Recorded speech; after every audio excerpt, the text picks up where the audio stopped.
Nós vamos para a parte 30 de nossa série de mensagens, exposições do Evangelho de Mateus. É o primeiro evangelho do Novo Testamento, primeiro livro do Novo Testamento. Vocês sabem que se a Bíblia terminasse em Mateus, a gente já teria todas as doutrinas do cristianismo. Todas as doutrinas do Novo Testamento já estão em Mateus.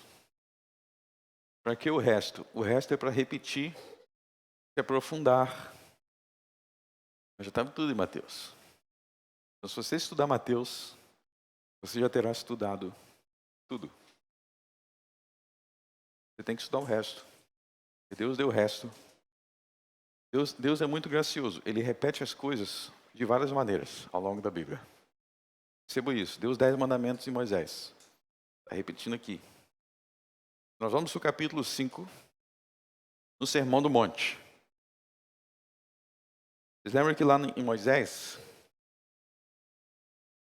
o Filho de Deus, ele se manifestou envolto em nuvens e pairou sobre o monte. Então aqui ele está repetindo os 10 mandamentos de maneira parecida com o que ele deu lá no passado, em cima de um monte. Em cima de um monte. Sermão do Monte, Monte Sinai.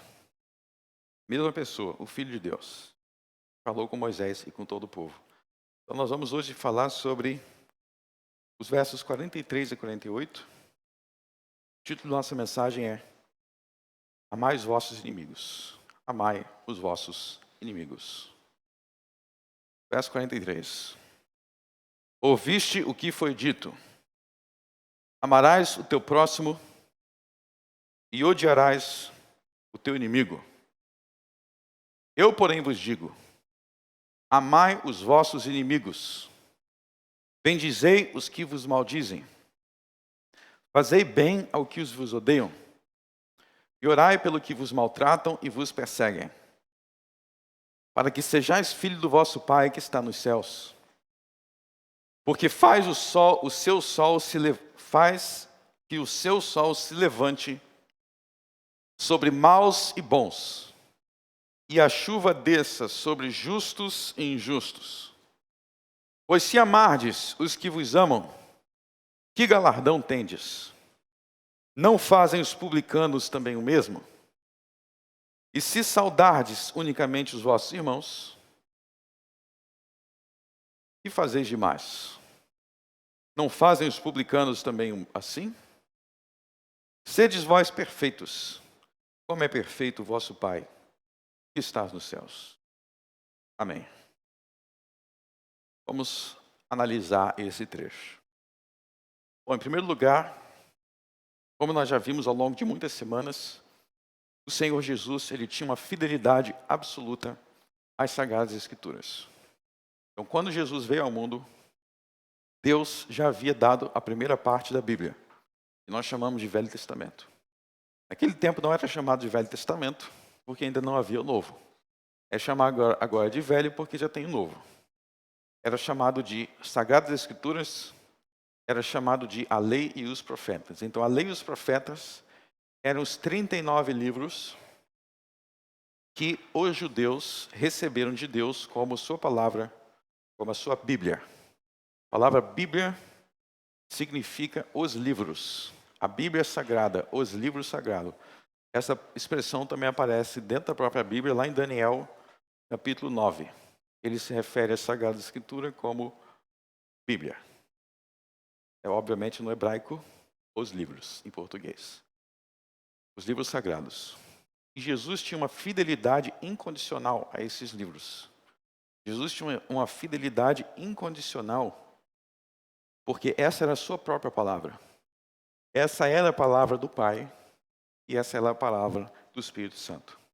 E como ele disse para o diabo, na tentação no deserto, o homem deve viver por toda a palavra que procede da boca de Deus.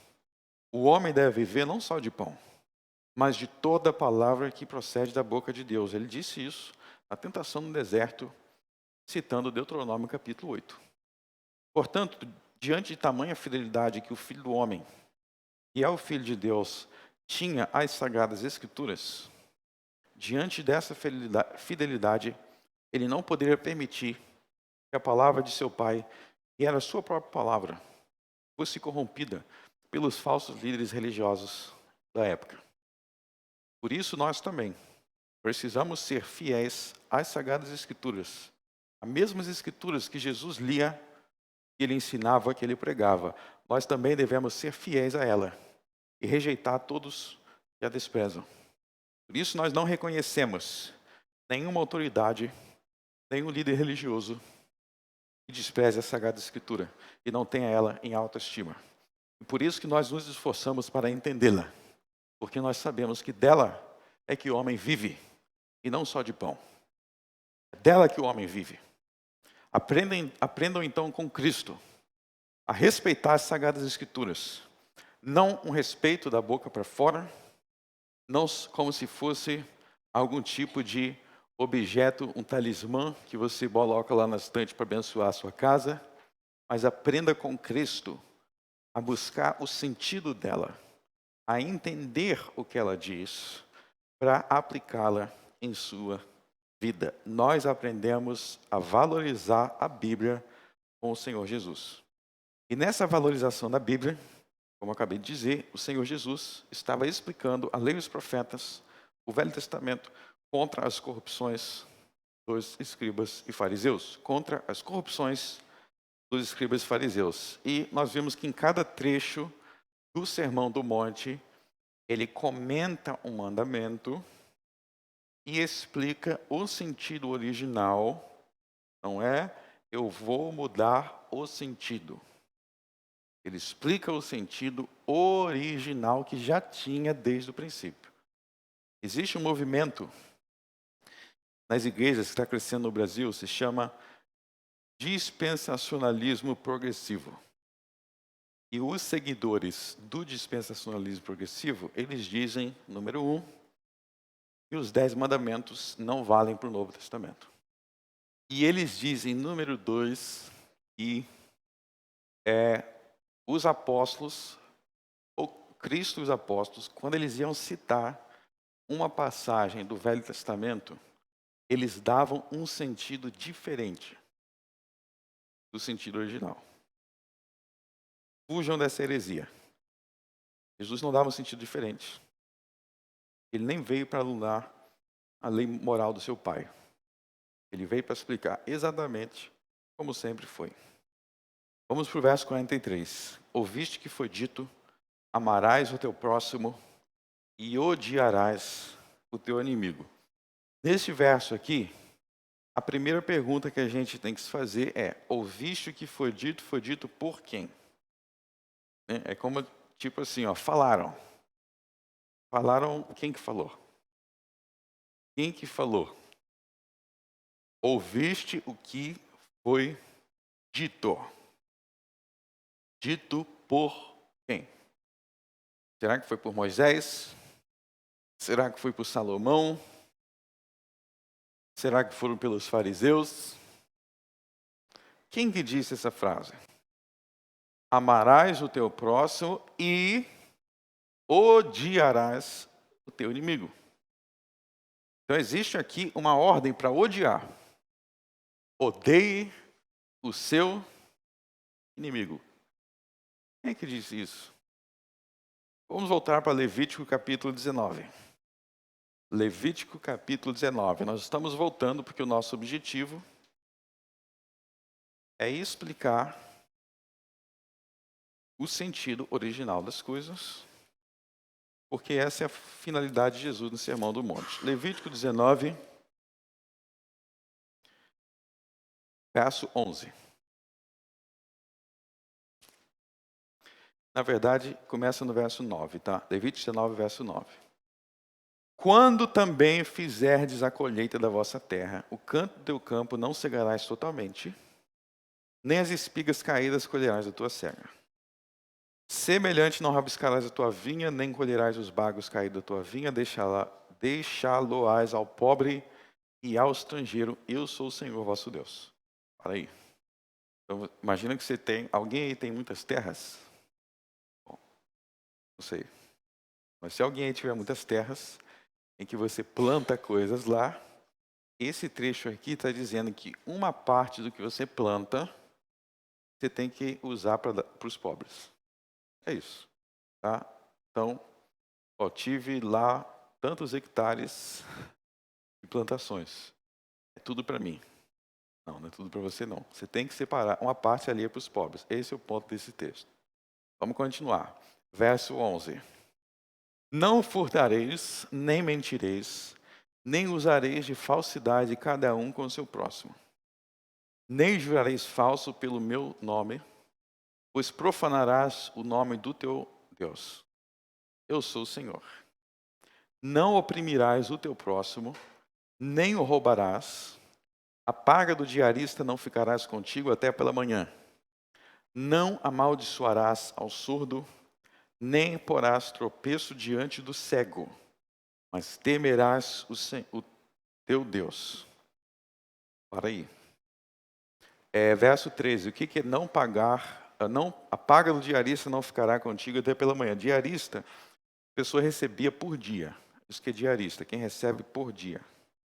Ele está dizendo, se você combinou de marcar hoje, de pagar hoje, você não vai deixar para pagar amanhã. Porque você combinou de pagar todo dia, então você tem que pagar todo dia. A paga da diarista não ficará contigo até o outro dia, porque não foi o que você combinou. Não amaldiçoarás ao surdo. O que o surdo, qual o problema do surdo? Ele não ouve. Então, se você amaldiçoar ele, ele não vai ouvir. E o cego? O que o cego não tem? O cego não enxerga. Então, se você colocar um tropeço diante do cego, ele não vai ver. Ou seja, qual é o ponto? Não se aproveite das fraquezas do teu próximo. Não se aproveite dele ser surdo, não se aproveite dele ser cego. Seja qual for o problema dele, você não pode se aproveitar. É esse que é o ponto. Verso 15. Não farás injustiça no juízo. Para aí. A gente parou várias semanas estudando sobre isso. Não farás justiça no juízo. Tem que ser olho por olho, dente por dente. O juízo é o quê? O tribunal. O tribunal tem que ser olho por olho, dente por dente. Continuando. Não respeitarás o pobre, nem honrarás o poderoso. O que quer dizer não respeitarás o pobre, nem honrarás o poderoso? Quer dizer que, no contexto de julgamento, eu não posso levar em consideração a condição econômica dele. Então esse cara aqui, ele roubou. Ah, mas ele é pobre? Então deixa para lá. Não. Ele roubou, não interessa se ele é pobre, não interessa se ele é rico. Ele tem que ser castigado. Ou seja, o julgamento não é com base na renda. É com base no crime, se fez o crime ou não. Ah, ele matou, mas ele é pobre. Ou ele matou, mas ele é rico. Então, como ele é rico, solta. Não. Continuando. Com justiça julgarás teu próximo. Não andarás como intrigante entre o povo. Ou seja, não seja fofoqueiro. Intrigante é, se ouviu falar, você está sabendo, é um monte de mentirada. Não andarás como intrigante, não seja um fofoqueiro.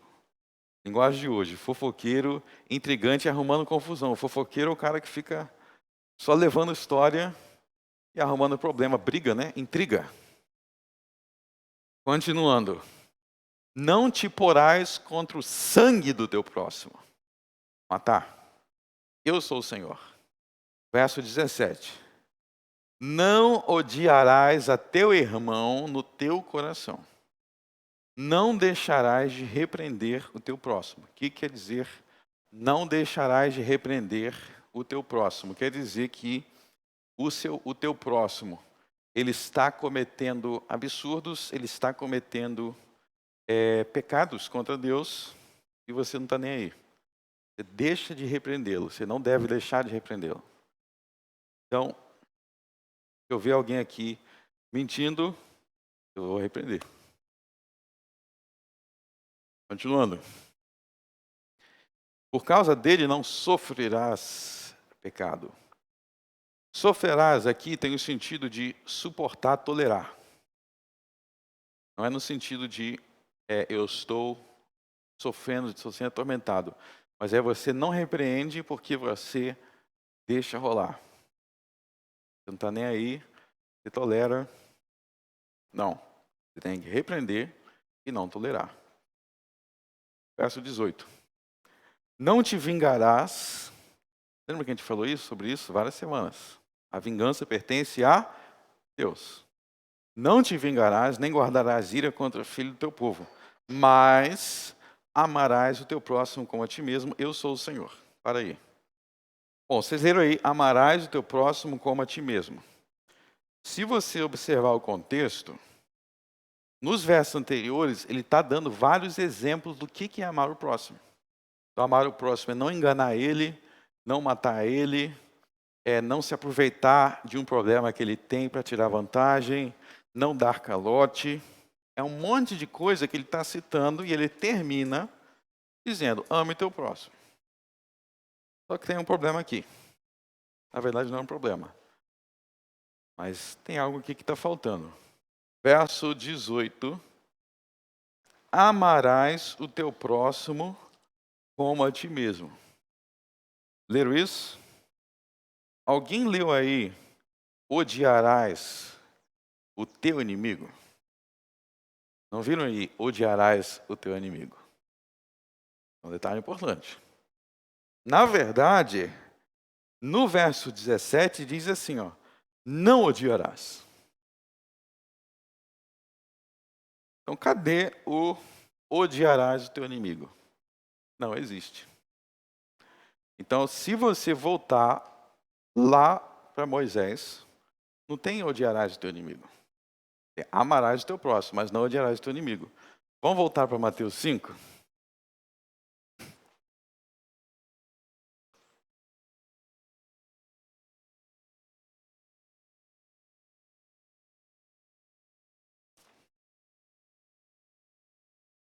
(53), vou repetir. Ouviste que foi dito, amarás o teu próximo e odiarás o teu inimigo.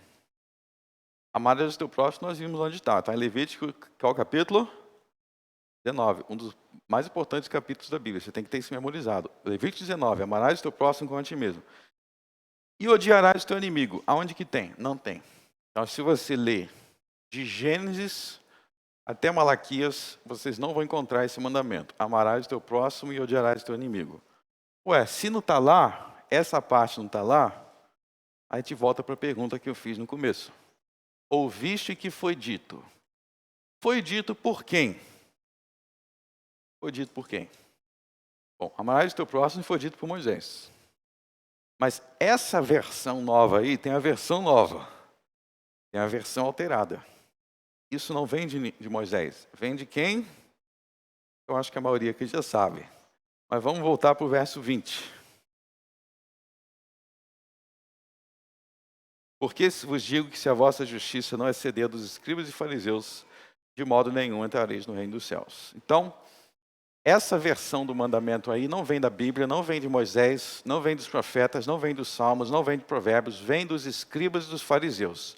Ou seja, dos líderes religiosos do tempo de Jesus. Ou seja, eles pegaram um verso na Bíblia e aí eles se sentiam desconfortáveis com aquele verso. Eles sentiam que aquele mandamento, eles não queriam muito cumprir.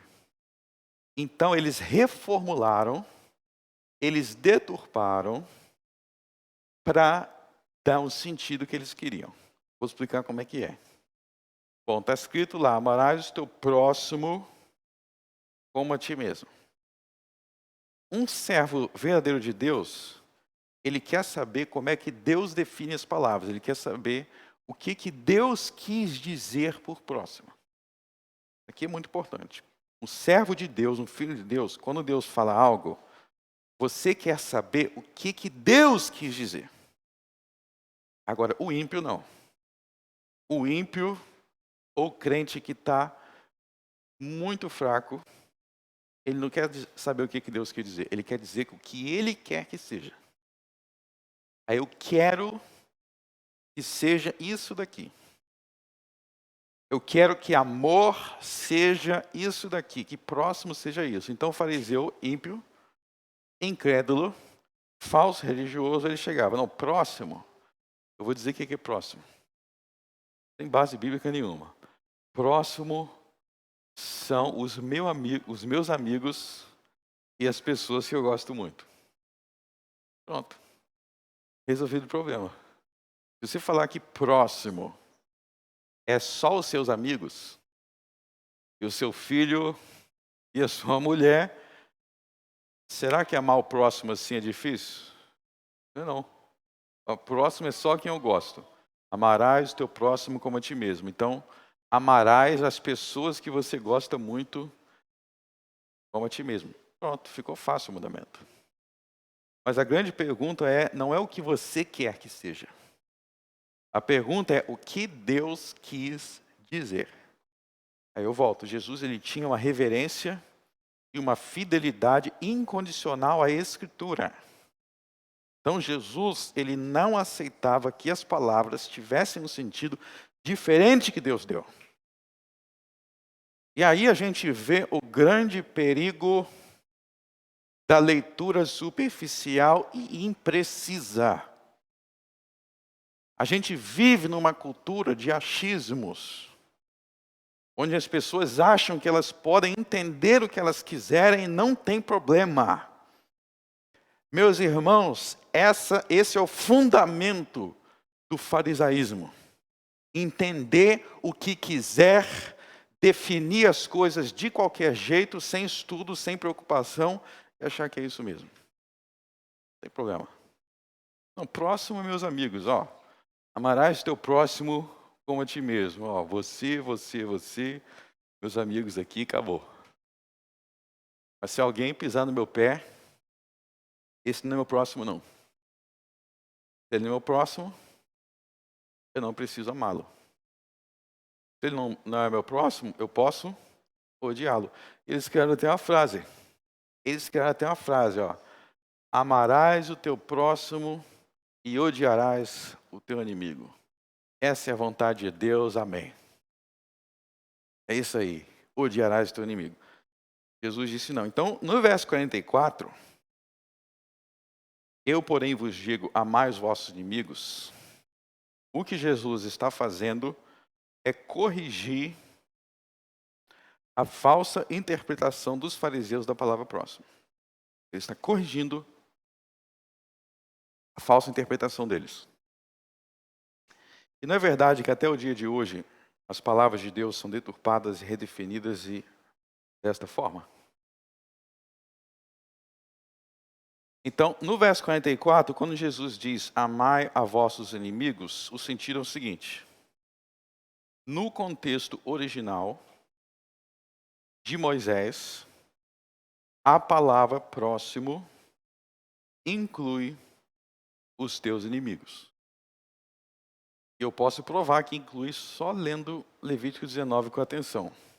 Volte para Levítico 19.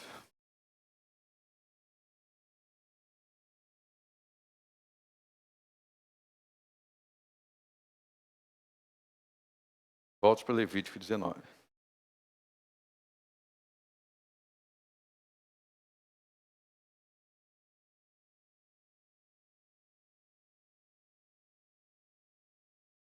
Está vendo o verso 17? Não odiarás a teu irmão. A palavra irmão aí não é somente o filho da tua mãe e o filho do teu pai no sentido imediato. Irmão aí eram todos os israelitas, que eram descendentes de Abraão, o mesmo pai. Então, como se eu falasse, não odeie outros brasileiros. No verso 34, ele vai falar dos estrangeiros. Olha só o verso 34. Como natural entre vós será o estrangeiro que peregrina convosco, amá-lo-ás como a ti mesmo. Então esse mandamento aí não é só por irmão israelita, também por outros povos. Mas o ponto é que, no verso 17, tem a proibição de odiar, não tem? Não odiarás. E depois, no verso 18, não te vingarás nem guardarás ira. Isso aí está explicando que o próximo inclui os inimigos. Porque se tem alguém que você teria motivos para odiar, é óbvio que esse alguém não é teu amigo. Então, o texto original já fala dos inimigos. Quando ele fala, não te vingarás, ele está dando uma ordem em relação ao teu inimigo. Porque se é teu amigo do peito, você não está querendo se vingar. Não se vingue. De quem que você quer se vingar? Quem que ser humano você vai querer se vingar? Dos teus inimigos. Não odiarás, não te vingarás, mas amarás o teu próximo. O próximo aí na frase é o inimigo de quem você poderia querer se vingar. Então Jesus está explicando os mínimos detalhes do texto. Os mínimos detalhes. Com precisão, com fidelidade. É isso que um verdadeiro mestre da Escritura faz. Ele explica a Escritura com precisão e fidelidade. Não fica patinando para lá e para cá, eu acho isso, eu acho que aquilo. Isso não é um verdadeiro mestre. Não é como Jesus. Mas aí surge a pergunta, podem voltar para Mateus capítulo 5. A gente definiu próximo, né? Agora vamos definir amor. Vocês entenderam que próximo é todo mundo com quem você vai se relacionar, independentemente de ser teu amigo ou teu inimigo. Agora a pergunta é, o que significa a palavra amor? Veja bem, a dificuldade que as pessoas têm com esse mandamento é simples. Vou dizer, este mandamento, ele é simples de entender. A dificuldade é porque a gente fica definindo as coisas de forma que não é bíblica. Então, próximo é todo mundo com quem entra em contato com você. Não importa se é meu amigo, se é minha mãe, se é meu filho, se é meu amigo de infância, se é o cara que me xingou, todos são próximos. Da mesma forma, a palavra amor precisa ser definida biblicamente. Então, o que é amor? O que é amai? Aí entra outro problema. Porque vocês foram ensinados que amor é sentimentalismo. E quando você acha que amor é sentimentalismo, vou te explicar como é que começa a ficar confuso. Ó, eu amo minha mãe, eu amo minha filha, eu amo minha esposa. O que você quer dizer que você ama a sua esposa? O que quer dizer que você ama sua mãe e sua filha? É óbvio que inclui sentimentos, sim. Mas vamos refletir aqui. Vamos refletir aos poucos, vocês vão entender. Eu amo minha esposa. Então, quando chegar no aniversário dela, eu vou escrever uma carta em homenagem. E eu vou comprar um presente para ela e vai ter um lacinho assim. E eu vou dar um buquê de flores. E aí você entrega para ela, aí ela se sente toda emocionada. O amor como é lindo. Aí você lê aqui, amai vossos inimigos. Você pensa, será que agora eu vou ter que comprar um buquê de flores e ficar todo sentimentalista com aquele cara? Eu não estou entendendo. Veja bem, a forma correta de entender, para a gente começar a entender, abra o Romanos capítulo 13. Romanos capítulo 13 tem um verso que você precisa memorizar. Memorizar. Romano é só um único verso. Para você entender. Verso 10, parte B. A última frase do verso 10. Nós vamos ler juntos. Vocês vão memorizar em casa. Se esforce para memorizar. De sorte que o cumprimento da lei é o amor. Eu vou repetir. O cumprimento da lei é o amor. Então, Paulo está definindo o que é amor. Ele diz que amor é o quê? O cumprimento da lei. Aí vai vir o cara que vai te dizer que a lei não é para o Novo Testamento. Então, o amor não é para o Novo Testamento. O cumprimento da lei é o amor. Gravaram? Para gravar bem, vamos abrir até agora no apóstolo João. João vai repetir a mesma coisa. 1 João.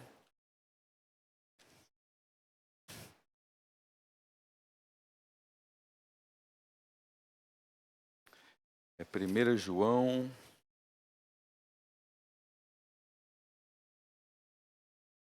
Não é o Evangelho de João, tá, gente? Não é o Evangelho de João. É 1ª Epístola de João, capítulo 5.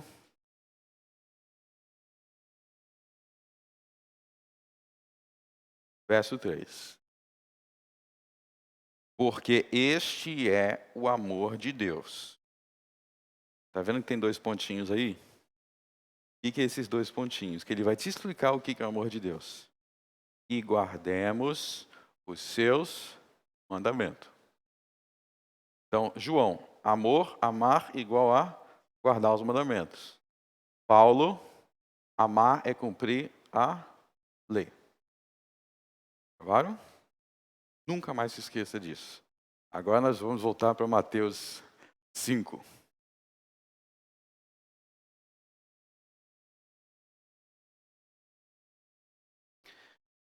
44.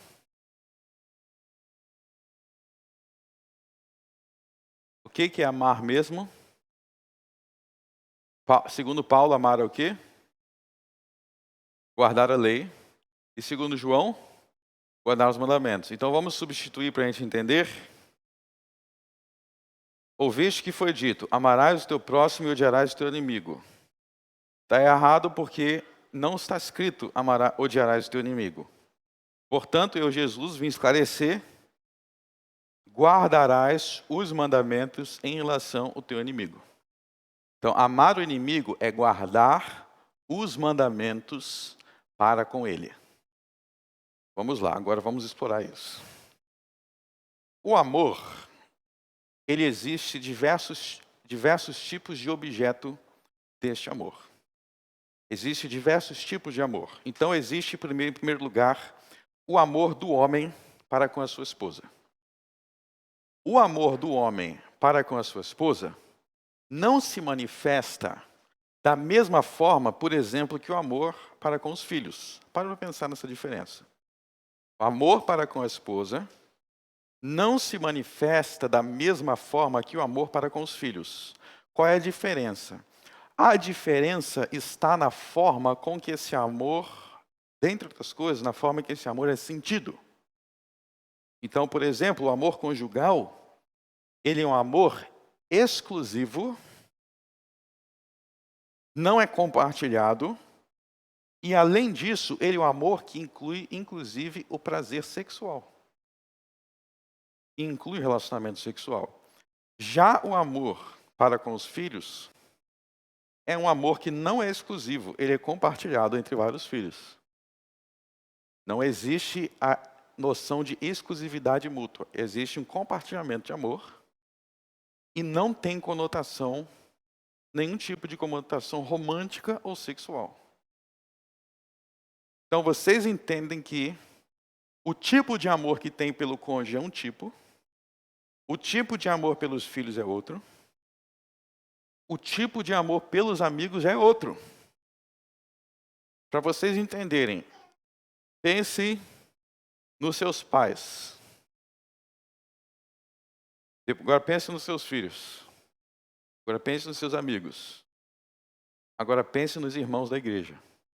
Consegue entender que são tipos diferentes de amor? Mas é tudo amor. O que faz então com que seja tudo amor? não é que o sentimento é o mesmo, mas em que todos eles você cumpre mandamentos de Deus para aquela relação. Então, para todos os relacionamentos, existem mandamentos de Deus. Quando você cumpre os mandamentos de Deus naquela relação, você está biblicamente amando. E o sentimento? Por isso que eu falei que o amor não se define pelo sentimento, porque o sentimento vai variar de acordo com a relação. Se eu falar que o amor é o sentimento conjugal, então eu não posso amar ninguém aqui dessa igreja. Porque eu não posso ter esse sentimento por ninguém aqui da igreja. Vocês estão entendendo? Existe sentimento, sim. Eu não estou dizendo que o amor não inclui sentimentos. Eu estou dizendo que o sentimento deve ser diferente para cada tipo de pessoa. Então, eu amo meu irmão aqui, Raul, que está aqui na frente. Mas eu amo ele como irmão. Eu quero esse barbudo longe de mim. É um amor como irmão que é diferente. É diferente o nosso amor do que ele tem pela filha dele. Já pensou se ele me amasse com o mesmo sentimento que ele tem pela filha? Seria super esquisito, né? Eu estou brincando, mas eu estou querendo que vocês entendam que quando a gente fala que o amor não está no próprio sentimento, quer dizer que o amor é mais amplo do que isso. E que o sentimento não é que ele não existe, mas ele é diferente para cada tipo de relação. Se você ficar focando que tem que ter aquele sentimento, você não vai entender o amor. E aí que vem o ponto. Quando Jesus diz, amai os vossos inimigos, não é que você vai ter o mesmo sentimento por ele que você tem pela tua filha, pela tua mãe, não é isso. As pessoas não entendem o mandamento porque deturpam o significado de amor. Não é que você falasse, aquele cara me deu um calote, agora eu vou fazer uma festa igual eu fiz para minha mãe.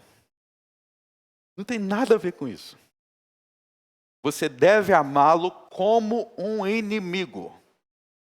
Como é que se ama com o inimigo? Essa é a questão.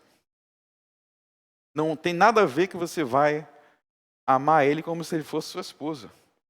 Se você não tem que amar nem seu filho como se fosse sua esposa. Se você não tem que amar nem seu amigo como se fosse tua esposa, tua mulher, seu filho. Cada tipo de pessoa é um tipo diferente de amor. O que tem em comum? O que Paulo e João ensinaram? O que tem em comum, que define como amor, que você está guardando, a lei que você está guardando, o mandamento. Então, o amor aos inimigos é guardar os mandamentos em relação aos seus inimigos. E quais são os mandamentos? Está vendo a importância de entender os 10 mandamentos? Porque se você não entender os mandamentos, você não sabe o que é amar. Você não sabe o que é amar. Então, deixa eu te explicar para vocês como é que eu amo meus inimigos, tá? Como é que eu, Frank Brito, amo meus inimigos. Por exemplo, eu tenho alguns inimigos aqui no Rio Grande do Sul. Não tem ninguém aqui não. Eu já fui caluniado aqui, muito caluniado. Pessoas que mentiram a meu respeito. Como é que eu amo eles? Uma das maneiras é que eu não minto a respeito deles. Então, qual é o nono mandamento? Não dirás falso testemunho. Então, eu não minto sobre eles, eu digo a verdade sobre eles. Eu não mato eles, eu não roubo eles. E se eles estiverem morrendo, se estribuchando na minha frente, eu vou dar eles de comer. E se eles forem condenados num crime, eu não vou querer que eles sofram penas injustas. Vou querer que eles sejam julgados com justiça. Então, para pensar. Honra teu pai e tua mãe. Não matarás. Não adulterarás. E sabe qual é o maior exemplo de amor aos inimigos na Bíblia? É um exemplo que foi dado por Moisés. Olha só, as pessoas deturpavam Moisés, Mas um dos maiores exemplos bíblicos de amor aos inimigos está no livro de Moisés, é José. Vamos falar um pouco sobre a história de José aqui. Volte para o livro de Gênesis.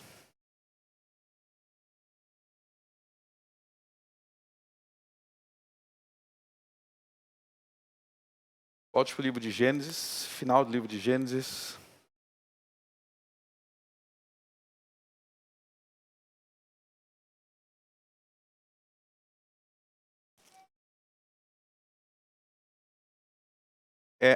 A história de Gênesis é muito longa, então eu não vou ler, obviamente, tantos capítulos aqui, mas nós vamos lendo alguns versos que vão enfatizar o que eu quero, tá bom?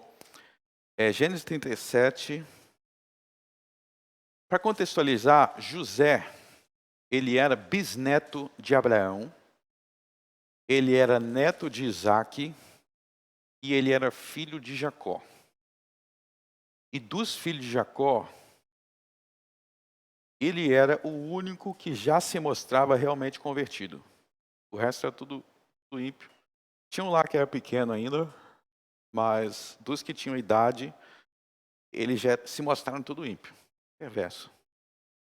E eles ficavam com ciúme de José, porque José tinha muita intimidade com Deus. José era um servo de Deus e José era um profeta. Ele recebeu sonhos proféticos. E surgiu inveja dos irmãos. E olha só o que os irmãos vão fazer.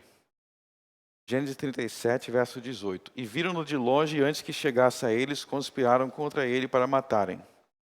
E disseram ao outro: eis lá vem o sonhador Mor. Olha só como é que estão debochando dele. Estão chamando ele de sonhador.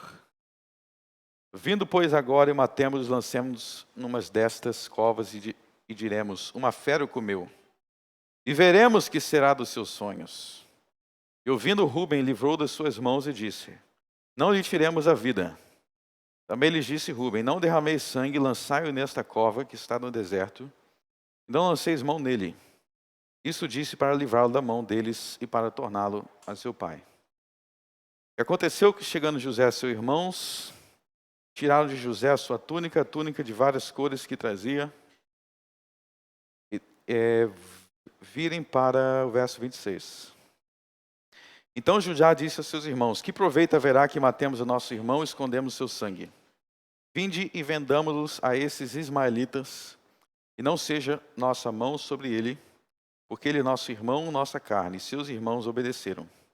Passando, pois, os mercadores midianitas, tiraram e alcançaram a José na cova, e venderam José por 20 moedas de prata aos ismaelitas, os quais levaram José ao Egito. Voltando, pois, Rúben à cova, eis que José estava na cova, então rasgou as suas vestes. Pulem para o verso... não precisa... Até aí tá bom. Mas o ponto aí é que os irmãos de José, primeiro eles queriam matar José. Queriam assassiná-lo. E aí alguém falou: não vamos chegar tanto, que vamos ser culpados de assassinato. Vamos vender ele como escravo. Então veja que na venda dele como escravo, tem envolvimento aí, verso 27, dos ismaelitas, e tem envolvimento dos midianitas, no verso 28. Está vendo? Ismaelita e midianita.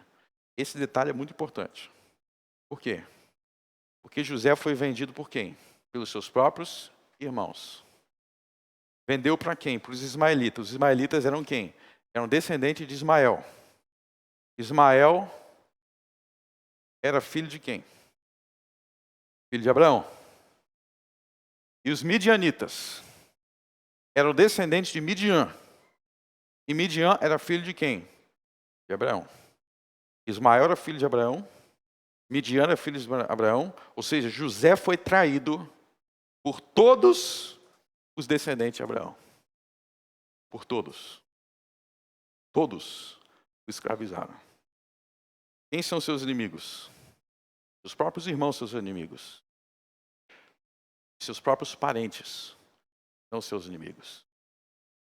Aí ele foi levado para o Egito, para ser escravo no Egito. Verso 39, verso 1. Capítulo 39, verso 1. E José foi levado ao Egito.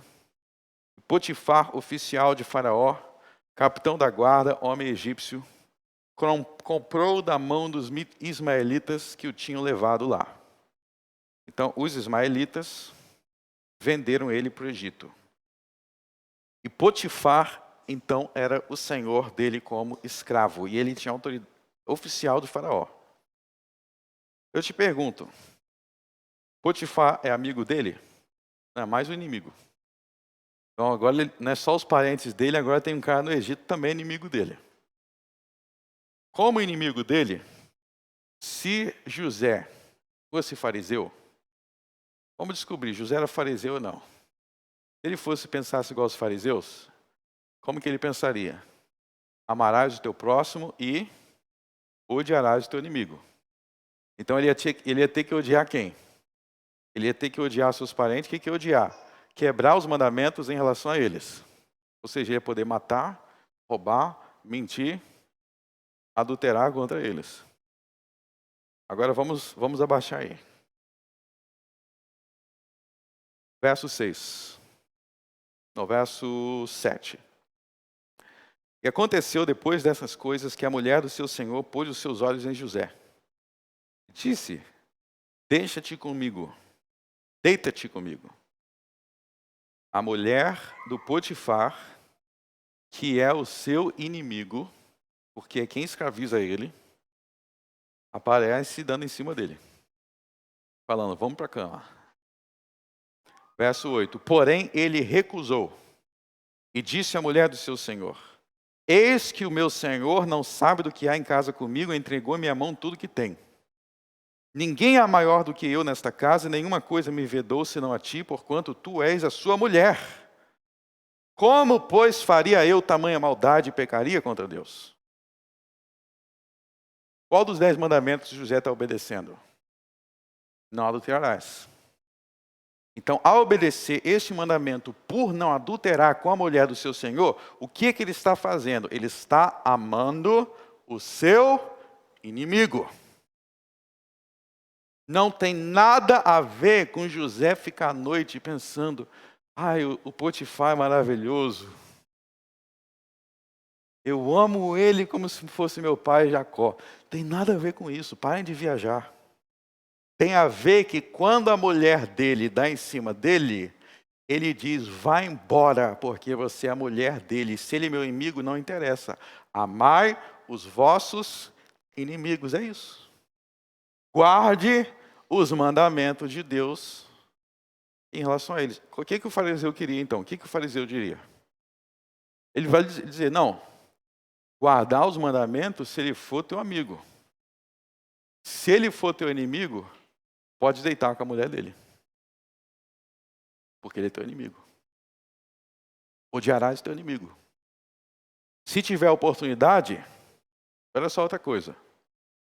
Eu falei do 7º mandamento aí, tem o 8º também. O 8º é não roubarás. Não roubarás. Olha só o que ele fala. Eis que o meu senhor não sabe do que há em casa comigo, entregou em minha mão tudo que tem, ninguém é maior do que eu nesta casa, nenhuma coisa me vedou. Ele está falando, e tem mais. Tudo nessa casa aqui eu não vou tocar a mão. Ou seja, eu não vou roubar. Mas era o inimigo. Quem que escreveu essa história? Foi Moisés. Então, da onde surgiu essa história que Moisés ensina a odiar os inimigos? Moisés ensina o ser o mesmo em Cristo, mas a história continua. A história continua. Vamos dar um retorno rápido lá em Mateus capítulo 5, para vocês verem uma coisa.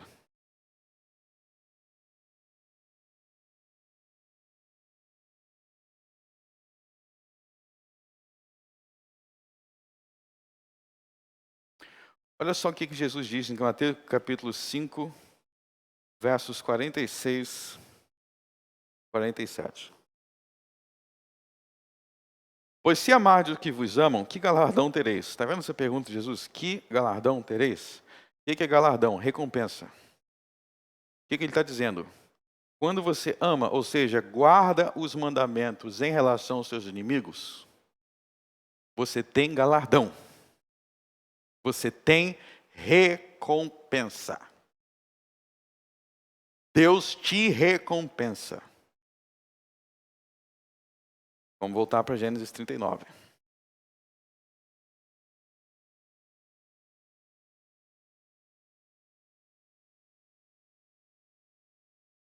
A mulher não parou, tá? Gênesis 39, verso 10.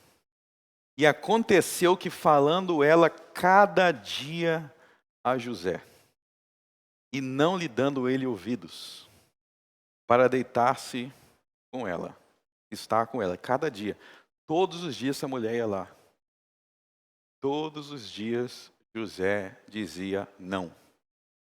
Vocês estão entendendo que esse homem é um escravo?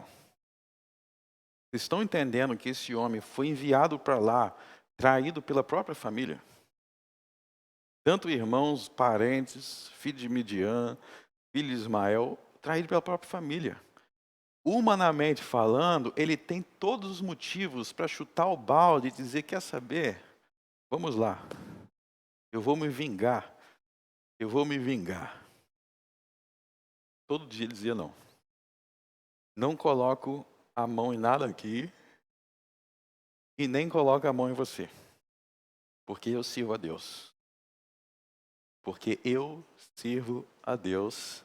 Não interessa se ele é meu inimigo. Os mandamentos de Deus continuam. O amor é o cumprimento da lei. Vocês estão vendo algum sentimentalismo aqui? Guarde esse sentimentalismo para sua mulher, para os seus filhos. Amar os inimigos não é isso. Ser fiel. É ser fiel não importa quem. Aqui o que vai acontecer? Verso 11. Sucedeu num certo dia que ele veio à casa para fazer seu serviço, e nenhum dos homens da casa estava ali. E ela lhe pegou pela sua roupa, dizendo, deita-te comigo. E ele deixou a sua roupa na mão dela e fugiu e saiu para fora. E aconteceu que, vendo ela que deixara sua roupa em sua mão, fugira para fora, chamou os homens de sua casa e falou-lhes, dizendo, vede, meu marido trouxe-nos um homem hebreu para escarnecer de nós, veio a mim para deitar-se comigo, e eu gritei com voz alta. Pronto. Agora acusou ele de estupro. Agora acusou ele, não vai deitar comigo. Agora ela vai se vingar. Agora ela vai se vingar. E no verso 20, e o Senhor de José o tomou e o entregou na casa do cárcere, no lugar onde os presos do rei estavam encarcerados. Assim esteve ali na casa do cárcere. O Senhor, porém, estava com José. O Senhor, porém, estava com José e estendeu sobre ele a sua benignidade e deu-lhe graças aos olhos dos carcereiros. Então José vai para a cadeia, mas ele não vai para a cadeia sozinho. Ele vai para a cadeia sob a bênção de Deus. O que acontece na cadeia? Na cadeia, ele é descoberto como profeta. E quando ele é descoberto como profeta, ele salva o Egito da fome. Ele prevê, Deus envia revelações que vai haver fome no Egito. Ele salva o Egito da fome. Ele salva várias nações da fome. E sabe quem vai lá no Egito procurar ajuda para não morrer de fome? É isso mesmo. Meus irmãos. Meus irmãos. Não vou ler toda a história aqui, mas depois que ele é exaltado, ele vira o vice-rei do Egito. O segundo homem mais poderoso do Egito. De escravo, o segundo homem mais poderoso. Por quê? Porque ele amou seus inimigos, e quando ele amou seus inimigos, ele foi recompensado.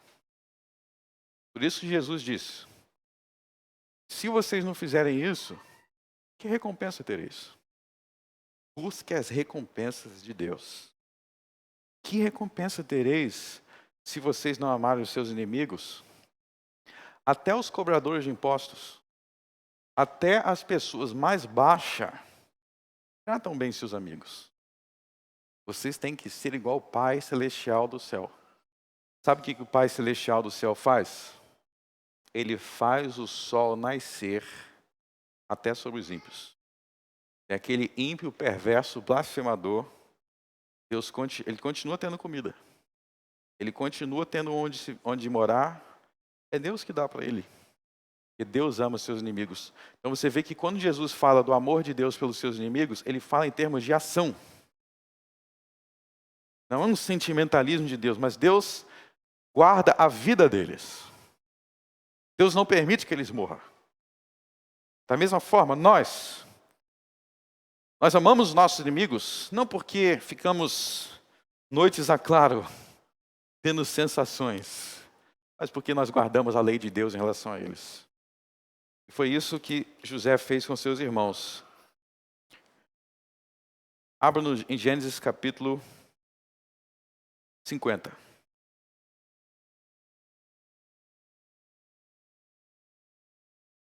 Gênesis 50, verso 15.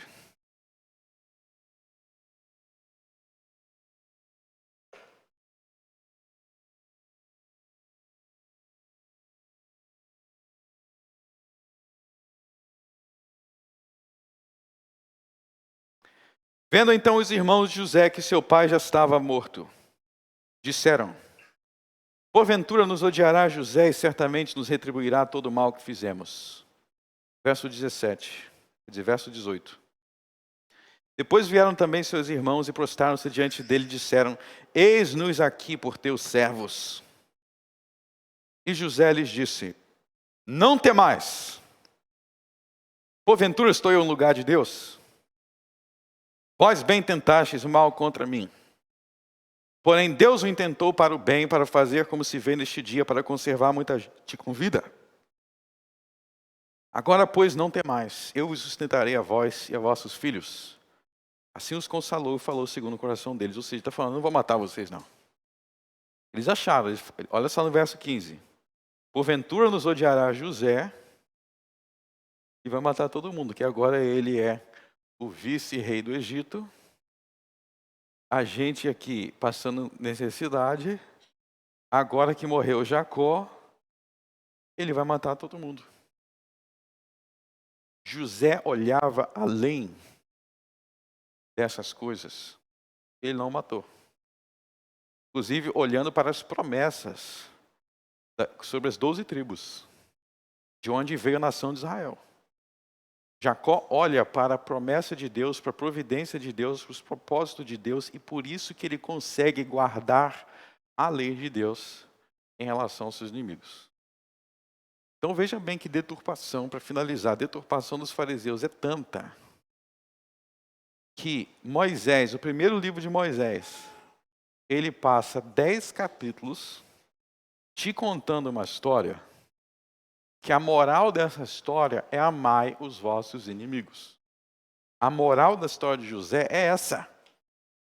Que José, que foi escravizado, ele foi exaltado e salvou o mundo da fome, porque ele amou os seus inimigos.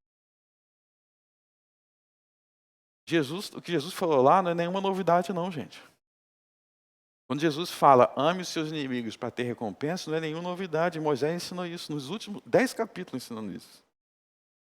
É melhor dizer, eu li e eu não entendi nada. Porque a moral da história é essa. Ele termina o livro, ele é exaltado, porque ele amou os seus inimigos. Tem nada a ver com sentimentalismo. Na verdade, ele tinha muita chateação com os irmãos. Entenda isso, amar os nossos inimigos não tem nada a ver de você não ter chateação, de você não se sentir incomodado. Lê a história dele. Tem a ver com ser fiel aos mandamentos de Deus. Então, quando você parar de achar que amar os inimigos é amar como se fosse tua mulher, teus filhos, tua mãe, você parar de achar isso, e você passar a entender que é guardar a lei de Deus, tudo vai ficar mais simples de entender. Então, se teu inimigo, ele é teu inimigo, não deve matá-lo, você não deve mentir sobre ele, você não deve enganá-lo, Você não deve caloteá-lo. Eu estou devendo dinheiro para ele, mas ele é meu inimigo, então não vou pagar não. Se você não quiser receber galardão, você não paga. Se você não quer ser exaltado como José, aí você fica nessas vingança própria. Você faz vingança. Seja inteligente. Deixa que Deus se vinga, porque a vingança de Deus é muito melhor. Esse é o sentido de amar os inimigos. Ele está morrendo, passando aqui, morrendo de sede. Dá água para ele, não deixa ele morrer não. Dá água para ele. Se eu encontrar o meu inimigo passando fome, sabe o que eu vou fazer? Vou dar dinheiro para ele no supermercado e comprar comida. Porque eu sei que Deus vai ver isso. E vai falar, vou aumentar a tua bênção 10 vezes mais. Porque você ama os meus mandamentos. Então é o seguinte. Parem de ficar desejando que as pessoas morram. Parem de ficar desejando que as pessoas peguem uma doença e morram. É o teu inimigo? Olhe para Jesus convertê-la. Olhe para Deus converter essa pessoa. Mas e se Deus quer matar essa pessoa? Aí é Deus que quis. Eu não tenho direito de fazer. E nem tenho direito de desejar. Pois isso é iniquidade diante de Deus. Aprenda com Jesus para ser galardoado. Vamos orar. Senhor nosso Deus, nosso Pai, nos dê, Senhor, um coração como o de José, para que aprendamos o que Moisés nos ensinou. Amarás o teu próximo como a ti mesmo. O que Jesus confirmou quando ele explicou: amai os vossos inimigos. Nos ensine, Senhor, a amar os nossos inimigos no dia a dia. Quando nós não mentimos sobre eles. Quando nós não fazemos fofocas sobre eles.